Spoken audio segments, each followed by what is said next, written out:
Tales from the owners' meetings in Arizona. Matt Williamson is there. I am not. And some new rule changes for the NFL coming up on today's Peacock and Williamson. NFL analyst Brian Peacock and former NFL scout Matt Williamson bring you expert NFL analysis every day in less than 30 minutes. Get an inside look into the NFL on the field and in the front office. With elite breakdowns, next-level analysis, and in-depth information only for the real NFL fans. This is Peacock and Williamson, and it starts now.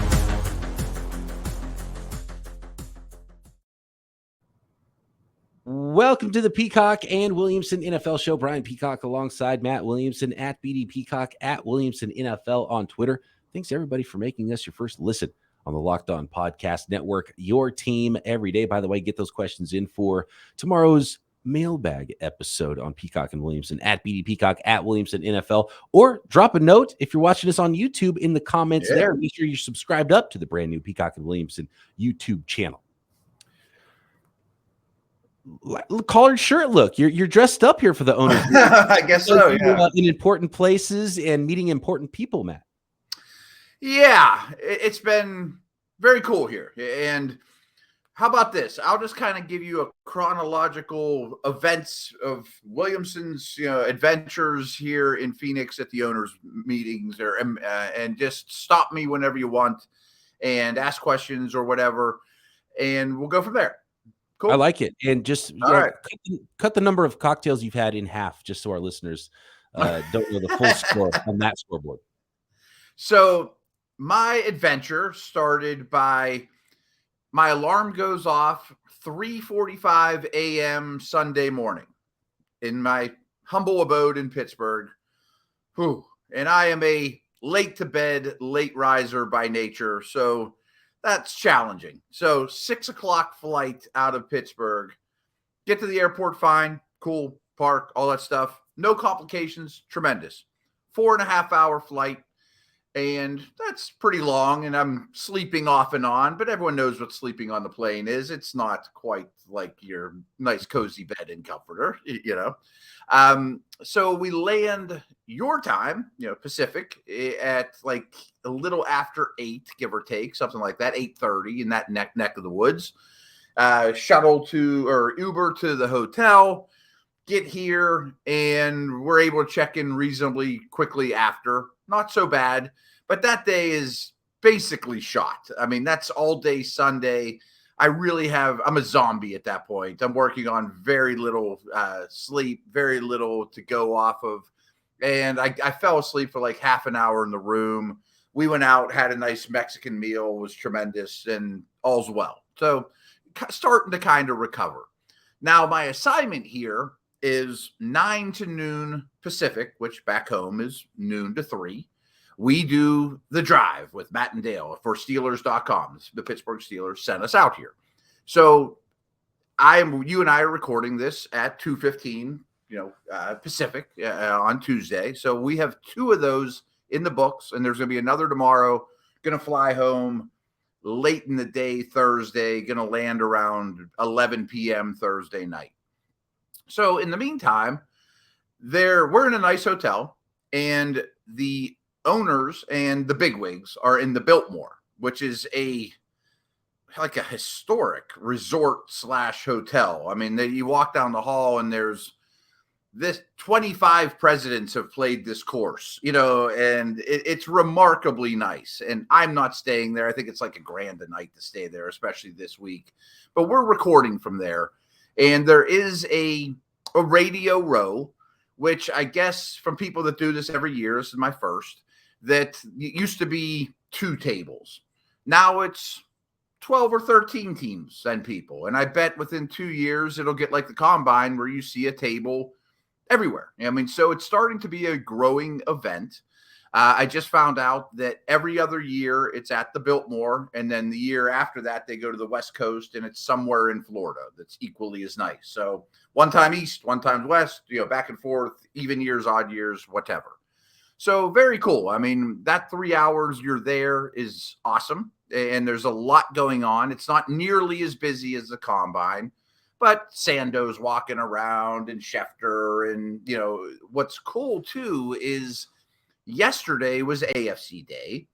Today was NFC Day, and it's head coach breakfast day. So you go in this ballroom, and there's 4x4 big round tables that seat, like a 12-person giant table.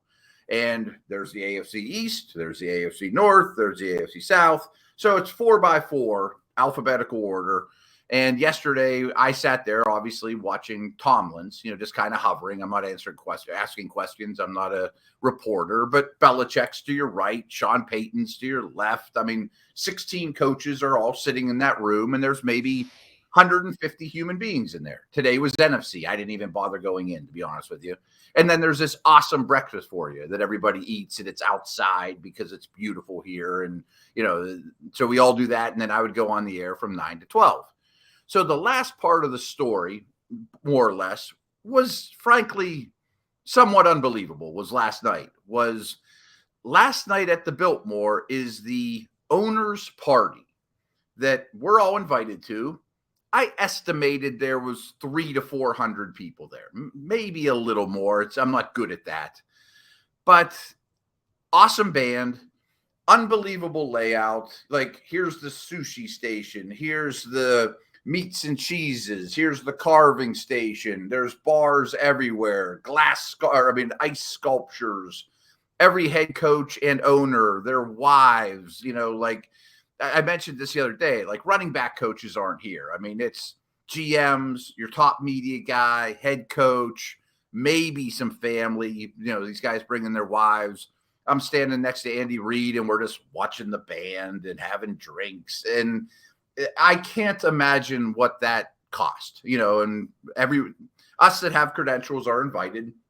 I'm basically just a fly on the wall with my Steeler buddies or some people I know around the league, and drinking and eating and just having a blast. I mean, it was very cool, and you see some of the head coaches congregating in a corner, and some people that, I'm not going to throw everybody under the bus because everybody can do what the heck they want. I mean, there's a group of well-known people doing shots in the corner. There's people just crushing seafood. I mean, it was awesome, everywhere you turn.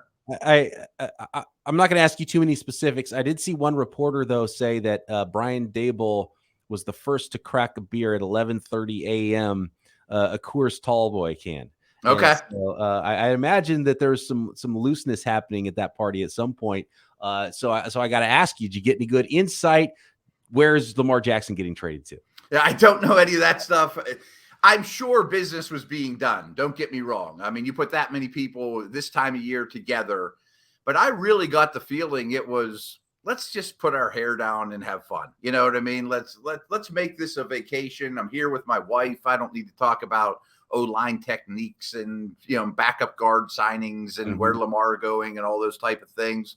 I did see Coach Dayball many times. He was right near me much of the night, a little shorter than I expected, but it kind of a well-built, round, tough-looking dude. And yeah, he didn't lather up the dome with sunscreen. I noticed in the okay. Picture. It was dark, so I couldn't tell at the end. But yeah, and they all take a picture together, and so it was a very cool environment. And tonight I'm just going out with buddies and doing a normal dinner, and then we're doing our radio show and heading back home. But the amount of wealth and the amount of attention to detail, and there's security everywhere, and I mean, it's pretty cool. Really, really cool.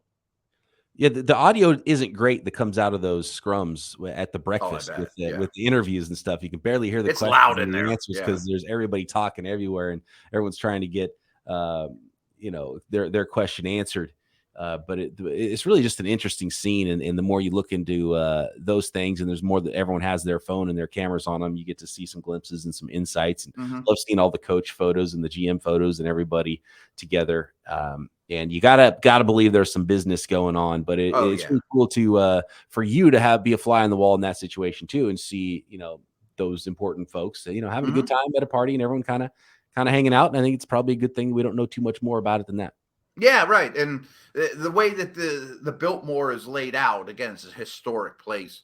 There's so many nooks and crannies. Like, for example, the Steelers grabbed their new GM, Omar Khan, and set up this little area far away from everyone and interviewed him at this little restaurant, and it'll come out on Steelers.com at some point. And you turn around the corner, and under a palm tree is NFL Network with a GM or an owner or whatever. There's just people gathering everywhere, Lamborghinis left and right. And, it's pretty cool. And these awesome shuttles dropping off people, and there's, Mr. Kraft, and, anywhere you look. Probably a tough state, Arizona, to get a tee time this week. I bet. I mean, I'm sure that's part of it as well. One of my Steeler buddies is also a golf Nick, and they golfed here, and it's tremendous. And they did the course, and I guess it isn't come June or July though. The rooms go down to like $100 because it's like 130 degrees here. Oh wow, okay. Yeah. If you want to play the courses and you don't mind the heat, there is a time you can do that. Yeah. So that's what the that's what the elites do, right? They travel to Florida and Arizona when it's cold and wet everywhere else, and then when it's nice in summertime back home, then they're back home, and they let everyone sweat it out in Arizona and Florida. And the mountains are a beautiful backdrop, and it's warm all the time, and it's a very cool environment. Yeah, I always enjoy going to spring training in Arizona, seeing some ball games, and I bet you see all the backdrop, and the weather's pretty good still. It's not super hot, but it's nice. It's always a fun time. Yeah, and it's a different part of the country for me. I mean, the last time I was here, I've been here once in my life, and that was when I was part of the Pitt staff. That was like 20 years ago. We played and defeated a Steven Jackson-led Oregon State team in the bowl game. I can't remember the name of. It wasn't the Fiesta Bowl, but it was something like that. Yeah. I still have the watch. So they did decide some things. The owners got together and they voted on some things. So we do have some new rules to go over, and some rules that didn't change for the 2023 NFL season next. Today's episode of Peacock and Williamson is brought to you by FanDuel, America's #1 sports book. The tournament heating up. There's no better place to get on the action than FanDuel, because right now, new customers get a no-sweat first bet up to $1,000. That's up to $1,000 back in bonus bets if your first bet doesn't win. Just go to FanDuel.com/lockedon and sign up today to claim your no-sweat first bet. Then you can wager on everything from the money line to point spreads to which team will be cutting down the net at the tourney. Of course, NBA, NHL getting close to playoff time. Major League Baseball getting going this week now. All on an app that's safe, secure, and super easy to use. So don't miss your shot at a no-sweat first bet up to $1,000 when joining FanDuel today. Just go to FanDuel.com/lockedon to sign up. Make every moment more with FanDuel. Number 0. What do you think about number 0? And congratulations to, we do have word now, congratulations to Calvin Ridley, who just dropped on Twitter that he will be the first player ever and first Jaguar ever to wear the number 0. So we've already got people angling for the new jersey number that is available in the NFL. Players can wear number 0, and I've got to believe just about every team is going to have a 0 pretty quickly. And for Jacksonville Jaguars, it is Calvin Ridley. New start, new number for Calvin Ridley, number 0. Yeah, and I guess kickers can now wear in the 90s, and there's some new... I know people care about jersey numbers a lot more than I do. I mean, like my son goes crazy about it. Like, this guy's, it can't take him seriously. He's wearing 46 or whatever. That's fine. I mean, I guess if it drums up interest and it sells some more jerseys, fine by me. But I think people know me well enough that not really my bag. So here's the full breakdown here for the numbers. Number 0 can be worn by any player except offensive and defensive linemen. Okay. And punters and place kickers can now wear the number 0 as well, all the way through 49 and also 90 through 99. So that opens up a ton of numbers for now, punters and kickers. Okay, good for them. They earned it too. How about this one? One rule that's not happening is the third quarterback rule that was proposed, I think, by multiple teams. The 49ers won. Detroit is another. It looks like the Detroit Lions were kind of leading the charge for a few new rules that didn't happen here. There was some debate about whether a player could be a practice squad player or only an active player to dress on game day with a roster exemption, but getting that third QB, getting that emergency QB rule, and it looks like that rule will not happen, and they'll have to talk about that in more detail at a later date. So no emergency QB changes to the rule book.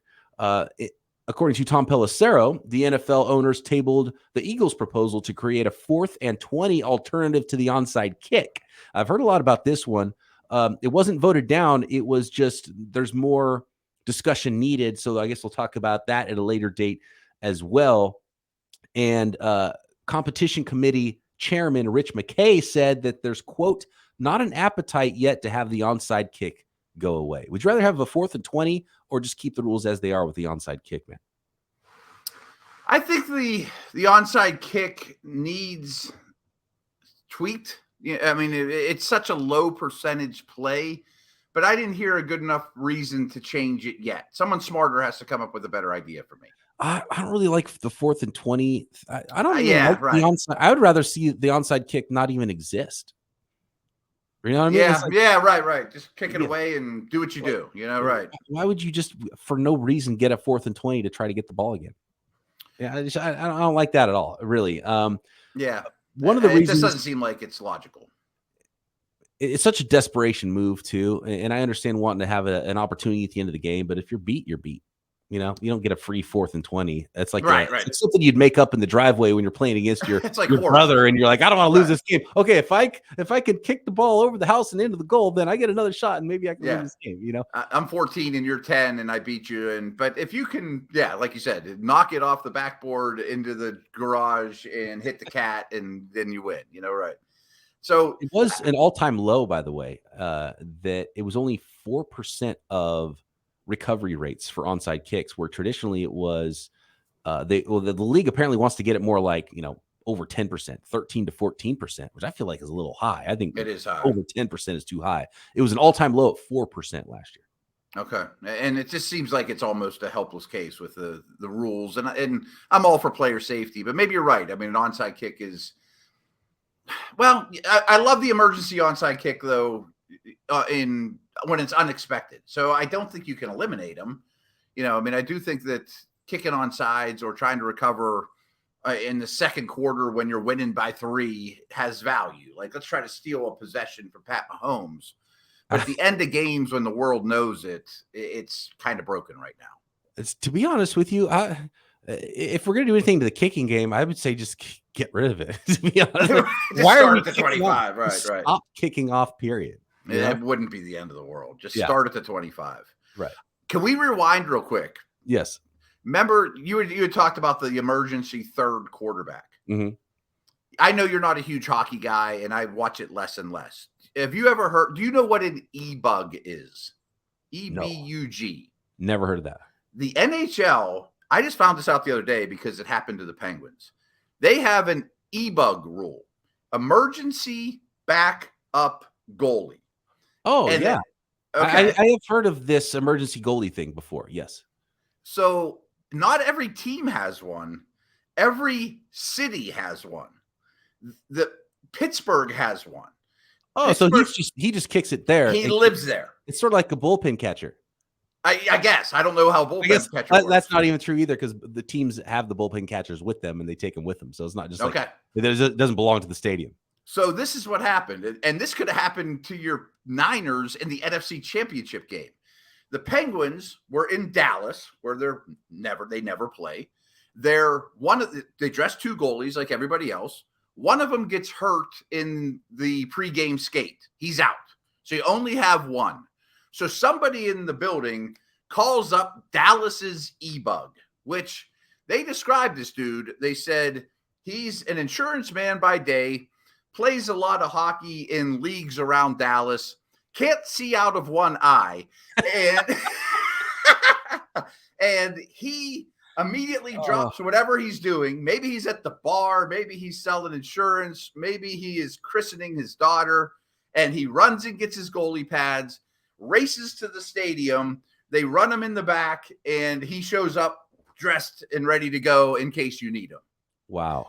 It's the most insane thing I ever heard. One of these guys got in a game this season?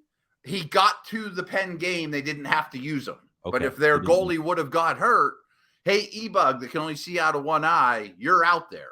But in this scenario, your Niners would have had the insurance guy that can only see out of one eye in the NFC Championship game. It might have been better off. they were in Philadelphia. It was like right. 60-year-old Ron Cheesesteak Jaworski. salesman. Right. Ron Jaworski's in a suit in the booth or something that runs down to the field. Has his old pads and his old helmet. And, right. A lot easier, obviously, for a goalie because you're playing. You don't have to. You're not running plays and stuff. So right, and you can go in for either team. I love the idea of that. Maybe there's something there. Every city has a EQB. EQB, yeah. EBQB. It blew me away when I heard that. I'm like, that's for real. That's insanity to me. Is he going to stop anything? One more here. This one is the Lions withdrew proposal to make personal fouls subject to coach's challenge. So the new replay reviews for judgment calls, something the competition committee has always opposed, and there's going to be nothing new on that. And I know you and I have sort of thought of the idea before, Matt, of a 5-yard or a 15-yard for some of those things. And I think they're too, to be honest with you, I'd rather review the review. I would rather review personal fouls, pass interference, egregious game-changing type plays. I'd rather review that than spend half an hour on whether or not a guy's completed the catch to the ground. That's just me. Yeah, I hear what you're saying.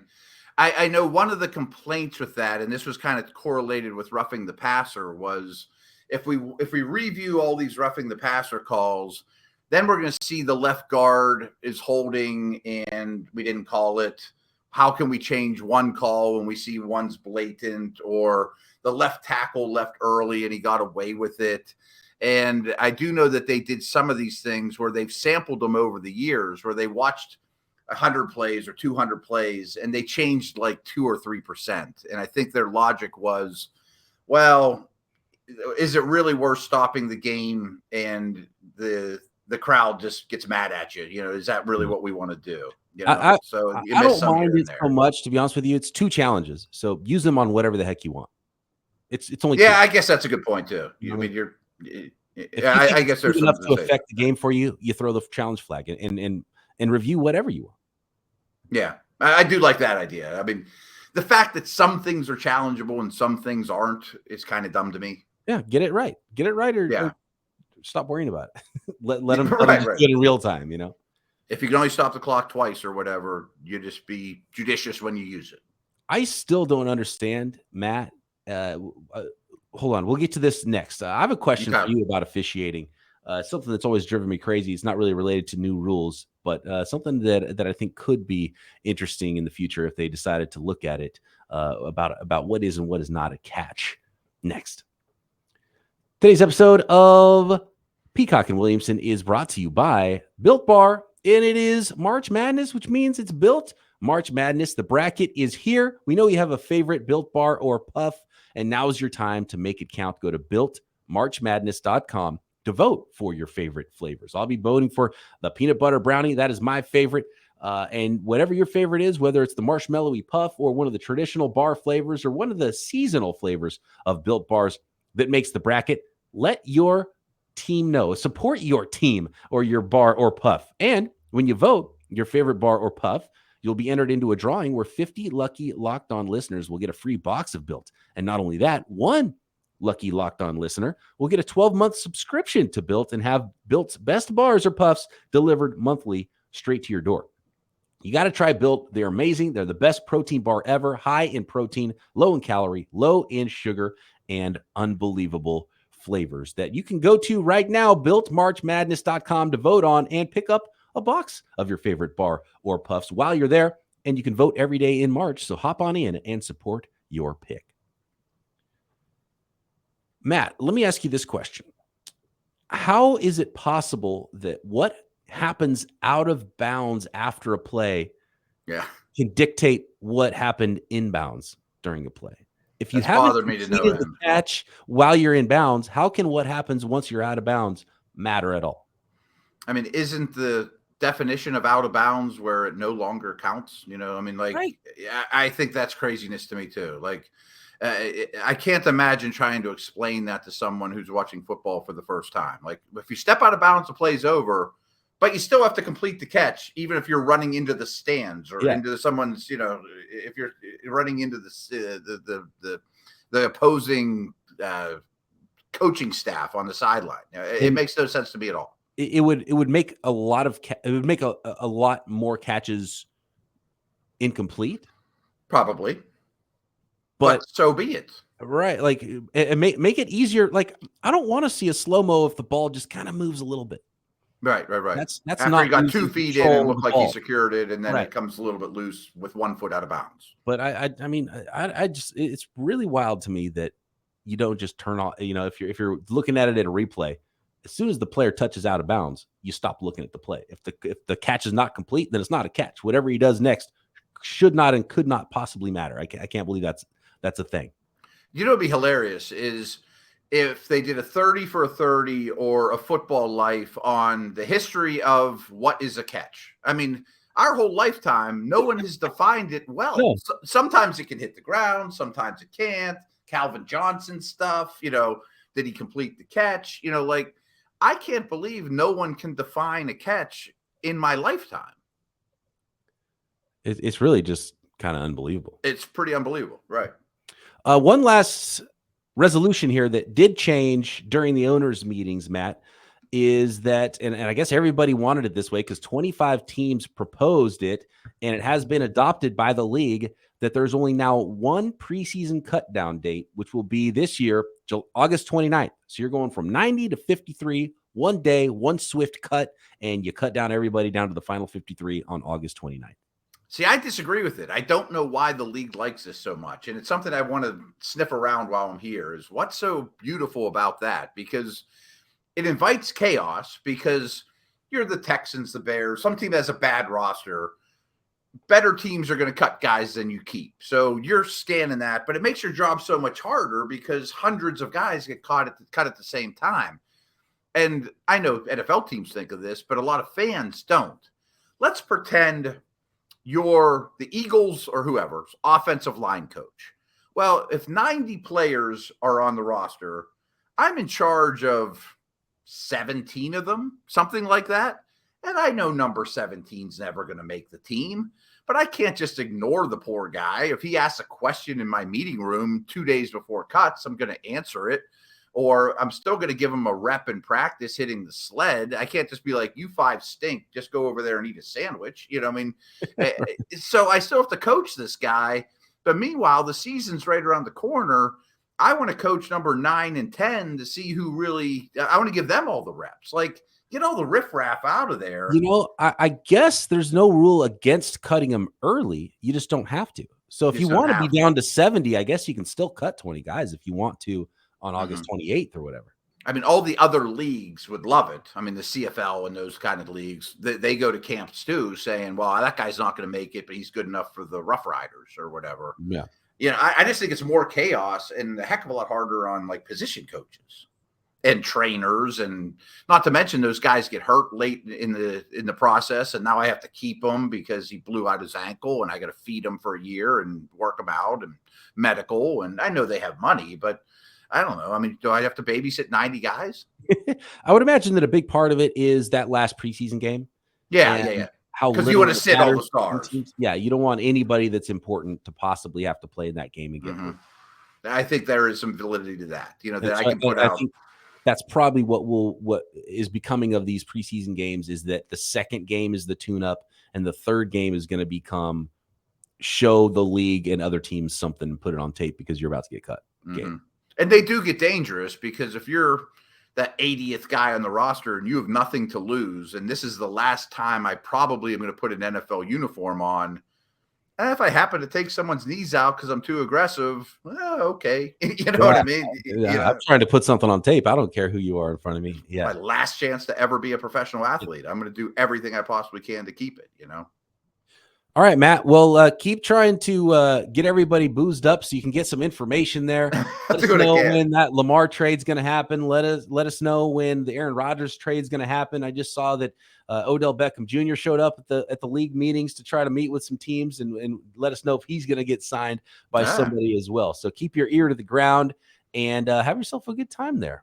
I absolutely will. They're going out to a nice steak dinner, I think, tonight, and we promised to talk real football a little more the rest of the week. This was just kind of a little fluff piece, and I'll be honest, I feel like I'm working. I have no clue what time it is. I don't know what day it is. Ever since I woke up at 3:45 a.m., I just kind of been, I can get a half-hour nap. I'm gonna do that, and I'm a shell of myself. You're gonna try to get as much sleep in as possible. I can't wait. Yeah. Are you getting the lump crab on top of your steak tonight? That's the question. If we are going to the steakhouse that was recommended, I absolutely will, because I'm not going to pay for it either. Which is that's ideal right there. Yeah.